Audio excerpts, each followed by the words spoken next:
Ghazipur border पर आंदोलन के दौरान रामपुर के रहने वाले एक किसान ने खुदकुशी की थी। आज उनके आबाई गांव में उनकी आखिरी रस्मात अदा की गई। इस तकरीब में उत्तराखंड के साबिक वजीर इंदिरा हरदेश भी शामिल हुए। उन्होंने मीडिया से बात करते हुए कहा कि हजारों किसान अपने जायज हुकूक के लिए आंदोलन कर रहे हैं, इसलिए उनकी मांगों को मानना चाहिए। उन्होंने कहा कि अगर किसान खुशहाल रहेंगे तो मुल्क खुशहाल रहेगा।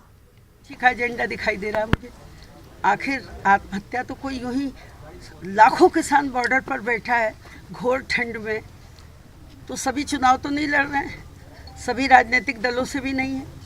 आम किसान समझ रहा है कि हमारे पेट पर लात मारी गई है, इसलिए वो कहता कानून भी वापस लो और कम से कम जो बहुत वाजिब मांग है कि न्यूनतम समर्थन मूल्य पर उसे पैसा मिल जाए। आज भी किसी किसान को अपने बोए हुए अनाज के बदले में जो खर्च हुआ वो भी नहीं मिल रहा है।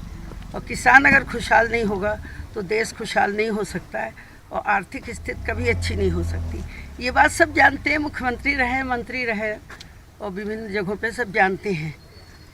उन्हें ये लगता है अगर एमएसपी को हम कानूनी दर्जा दे देंगे तो हमें पैसा देना ही पड़ेगा और उन लोगों को सज़ा भी मिल सकती है। उसमें सरकार भी शामिल है।